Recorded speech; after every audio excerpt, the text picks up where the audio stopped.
Гал эрдэ хугацааг хийгээд одоо 11 настай. Гал эрдний үе гэдэг би одоо 8 настай. Манай аав ютубын гамтлагийн гишүүн болох нь нэг аавыгаа дураагаад багасаа бүр хоббитой дуртайсан болохоор энэ дуучин болохыг хүсдэг байсан.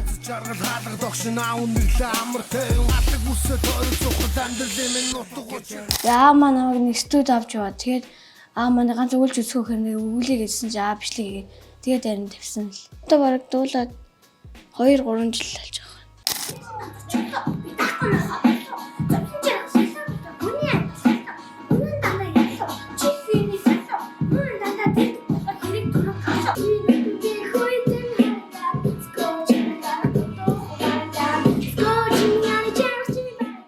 Хоёрчин чи MP би дөрөв дуулаад чи дараас нь дуулж байгаарай гэл надад дандаа хэлдэг.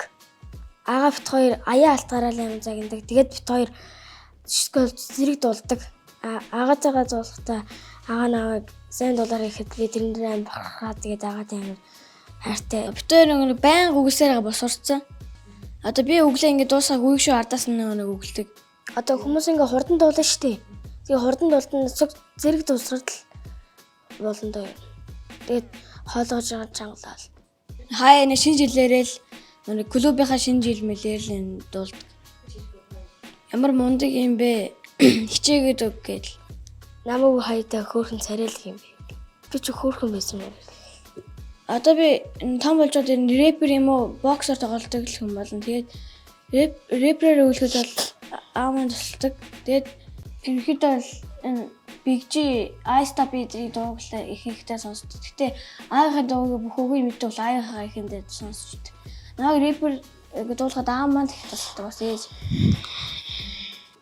Би Ice Top-ийн боги шиг болохыг шүтдэг. Сэ хоолойтой их дагагчтай хүн. Манай найзууд ер нь бол анх нэг хичээлээ амраад нэг 9 сарын 1-нд доош ирэхэд сайнаа ханд юу байна? Дуучин хэр болж байна? Манай клипийн чинь тоглоно шүү гэдэг манай найз. Баямхгийн найз маань би сайн дуулдаг болохоор нэг анд чи яаж дуулдаг юм бол ингээл хөгжмийн болж байгаа хэрэг чи хамгийн гоё хоолойтой юм болоо та. Бидний хаяада Баямхтайгаа хоёул Ice Top-ийн нэг хамтлагаар сог дуулах гэж том болж байгаа хэлдэг байсан. Тэгээд би жоохон хичээд байсан. Яг нэг охин хажууд суухгүй. Тэгээд охины хэлээдсэн болоо жоохон хичээд. Бид хоёр л боксер хичээлдэг. Боксер хичээлээ одоо 2 жил 5 сар болж байна. Би хамгийн анх баян үлгээгээ баян үлгээ тэгээд тэмцээнд ороод хөрөл медаль тэгээд өсөг хөрөж тамирчин аваад тэгээд дараачихын тэмцээнд нэг Казахстан болсон бохгүй юу? Казахстанд 2 тэмцээн болсон. Тэгээд би тийшээ яваад хамгийн ихнийхэн тэмцээн дээр мөнгөн медаль. Тэгээд дараачихын тэмцээн дээр хөрөл медаль.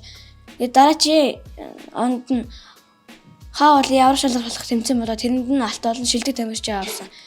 Тэгээд улсын авраг болоод олимпийн гараа гэдэг улсын авраг. Тэрэнд нь нэг хожоод нэг хожигдоод тэгээд дараачихын улсын арга дээр нь төрүүлсэн. Аамаа нэг хүн төрөлхөхгүй. Тэгээд бас бие зүү хамгаалж явна. Тэгээд бие зүү авч явна. Тэр талаараа бодоод тэгээд бит хоёрыг анх энэ боксд оруулж явчихсан. Боксер хичээлээ тэр хүмүүжил сайтай. Тэгээд ерөнхийдөө бол их хүмүүжлтэй л хөвгт болоод. Тэгээд манай боксийнхан ч амар илдэг, нийтж тэрэнд нь амар гоё байдаг. Тэгээд би өөрөө энэ боксд амар дуртай болохоор заавал олимпийн орог олно гэж боддог. Би том бол яг цендатар авах шиг болно гэж боддог. Миний дэмжиж явдаг хүн бол төгсөгт байгаа. Төгсөгт бол Монголын нэрийг өндөд гарах гэж хөдөлмөрлж ингээд дайчилж явдаг болохоор би ингээд амар дэмждэг. Тэр одоо 12 сарын 6-7-нд одоо Мота бокс гэх нэг тэмцээнд орох гээд тэрэнд одоо бэлтгэл сургуулаа хангаад явж байгаа. Манай хизээ бол дуу хийж олно. Тэгээд ерөнхийдөө бол одоохондоо бэлгэлээ сайн хангаад нөгөө тэмцээнд ороход бодож байгаа. Тэмцээнд ороод дууссан гутаа тэр дууныхаа талаар клипээ л ярина да.